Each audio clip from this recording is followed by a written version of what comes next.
bertanya itu, eh, Yesus itu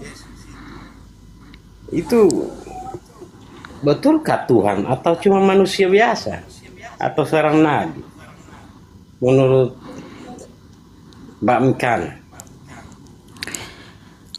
Iya, setelah saya membaca Alkitab Bang, dan saya beriman, ternyata Tuhan Yesus itu yang terbukti Maha Pencipta, Maha Kuasa, Maha Hadir, Maha Pengasih, Maha Penyayang, Maha Pengampun, Maha segalanya Bang. Dia Tuhan di atas segala Tuhan, Raja di atas segala Raja. Adakah di kitab Mbak Mikana mengatakan bahwa Tuhan Yesus itu adalah Allah? Banyak Bang. Tuhan Yesus berfirman di Yesaya 44 ayat 6. Beginilah firman Tuhan, Raja dan Penebus Israel, Tuhan semesta alam. Akulah yang awal dan akulah yang akhir. Tidak ada Allah selain aku. Lalu di Wahyu 1 ayat 8, akulah yang awal dan akhir, yang ada dan yang ada, yang maha kuasa. Itu kan Allah, bukan Yesus. Iya, kata Allah itu merujuk ke Tuhan Yesus abangku. Kapan Yesus mengatakan bahwa dirinya itu Allah? Adakah di kitab Injil? Sejak dalam kekekalan, iya. Kapan? Sejak dalam kekekalan, Bang. Adakah dasarnya? Ada dalilnya di Injil? Ada. Di Kolose 1 ayat. Oke, saya bacakan teman-teman ya, biar teman-teman tahu ini. Jadi saya bikin tema di sini, Tuhan Yesua Hamasia Sang Pencipta. Itu bukan asal saya bikin, ada dasarnya, ada datanya. Karena saya tidak mau menyebarkan dusta. Karena saya anak Tuhan Yesus, harus menyebarkan kebenaran Kristus itu. Iya.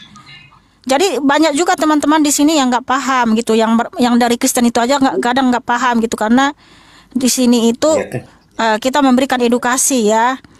Nah, saya mau minta dalilnya bahwa ini Bang, saya bukakan Bang. Kalimatnya Yesus sendiri mengatakan bahwa dirinya itu Allah. Kalimatnya ada, Bang. Yesus. Mana? Coba. Iya. Mana? Surat apa? Ayat berapa? Tolong dilihat semua di Injil. Kalau ada mengatakan Yesus bahwa aku adalah Allah, sembahlah aku. Sembahlah aku itu iblis Bang, yang langsung berkata sembahlah aku. Karena apa? Iblis ini butuh pengakuan Bang. Kalau Tuhan Yesus itu berkata seperti ini Bang, ya, hiduplah dengan setia di hadapanku. Akulah Tuhan Allahmu, hiduplah dengan setia di hadapanku. Itu kata kemudian Yesus, juga Bang, surat berapa itu? Ayat berapa? Surat apa? Itu kata-kata Allah, bukan kata-kata Yesus. Iya, Tuhan Yesus adalah Allah itu sendiri abangku. Kapan Tuhan Yesus jadi Allah? Sejak dalam kekekalan abangku, sejak dalam kekekalan. Suratnya berapa? Kolose 1 ayat 15 sampai 17. Nah, bacakan supaya dimengerti. Iya, sebentar saya bacakan ya teman-teman. Kolose 1 ayat 15 sampai 20. Ia adalah gambar Allah atau wujud Allah yang tidak kelihatan. Dia itu maksudnya Tuhan Yesus. Tuhan Yesus itu adalah wujud Allah itu sendiri yang tidak kelihatan, karena dia adalah yang sulung, yang utama dari segala. Coba ulang. Aduh, makanya jangan dipotong-potong dulu Bang. Yesus Kristus adalah gambar Allah yang tidak kelihatan, yang sulung lebih utama dari segala yang diciptakan, karena di dalam dia itu Yesus Kristus Bang. Mbak, jangan ditambah-tambah. Tidak ada Yesus di situ mengatakan dia adalah wujud Allah. Tidak ada bilang Yesus itu adalah wujud Allah. Tidak ada seperti itu. Ya itu kan katamu Bang, makanya biar saya bacakan dulu firman Tuhan Bang. Ya, oke, saya bacakan, jangan dipotong dulu. Ini di mute dulu, ini ngomong terus dipotong-potong ya, sabar. Oke teman-teman, kata dia ini merujuk ke Tuhan Yesus. Karena apa? Kita bisa tahu dari tentang kematian dan kebangkitannya ya, yang mendamaikan dosa kita dengan darahnya yang di atas kayu salib. Nih dengar ya. Ia adalah gambar Allah yang tidak kelihatan, yang sulung, lebih utama dari segala yang diciptakan. Karena di dalam Dialah telah diciptakan segala sesuatu yang ada di surga dan yang ada di bumi, yang kelihatan dan yang tidak kelihatan, baik singgasana maupun kerajaan, baik pemerintah maupun penguasa. Segala sesuatu diciptakan oleh Dia dan untuk Dia. Ia ada terlebih dahulu dari segala sesuatu, dan segala sesuatu ada dalam Dia. Ialah kepala tubuh, yaitu jemaat. Ialah yang sulung, yang pertama bangkit dari antara orang mati, sehingga Ia yang lebih utama dalam segala sesuatu. Karena seluruh kepenuhan Allah berkenan di dalam Dia, dan oleh Dialah Ia memperdamaikan segala sesuatu dengan dirinya, baik yang ada di bumi maupun yang ada di surga, sesudah Ia mengadakan pendamaian oleh darah salib Kristus. Betul nih, Kristus. Sampai cipta itu Kristus, saudara-saudaraku, Dia adalah gambar Allah, wujud Allah itu sendiri yang tidak kelihatan. Jadi jangan lagi kalian menyangkali kalau Sang Pencipta itu adalah Yeshua HaMasiah, Yesus Kristus itu sendiri, saudara-saudaraku. Dia yang memperdamaikan dirinya. Dia yang memperdamaikan kita dengan salibnya, dengan darahnya yang tercurah di atas kayu salib. Karena ada tertulis, saudaraku ya, makanya sangat mudah memahami firman Tuhan ini kalau Tuhan sudah memberikan kita karunia untuk mengerti atau mengenal Dia ya. Karena apa? Di 1 Timotius 2 ayat 5. Karena Allah itu Esa, dan Esa pula Dia yang menjadi pengantara antara Allah dan manusia, yaitu manusia Kristus Yesus. Jadi tubuh Tuhan Yesus itu adalah tubuh Tuhan itu sendiri yang memperdamaikan kita dengan segala sesuatu, dengan darahnya yang tercurah itu, saudara-saudaraku. Jadi di sini 1 Timotius 2:5 itu enggak ada dua oknum di sini, karena Allah itu Esa, dan Esa pula Dia yang menjadi pengantara. Dia yang menjadi pengantara. Allah yang Esa itu yang menjadi pengantara di dalam manusia Yesus Kristus, yang dimana ketika Dia datang berkenosis. Segala kemuliaan hanya bagi Tuhan Yesus. Haleluya. Ya, ada lagi Bang yang mau ditanyakan, Bang?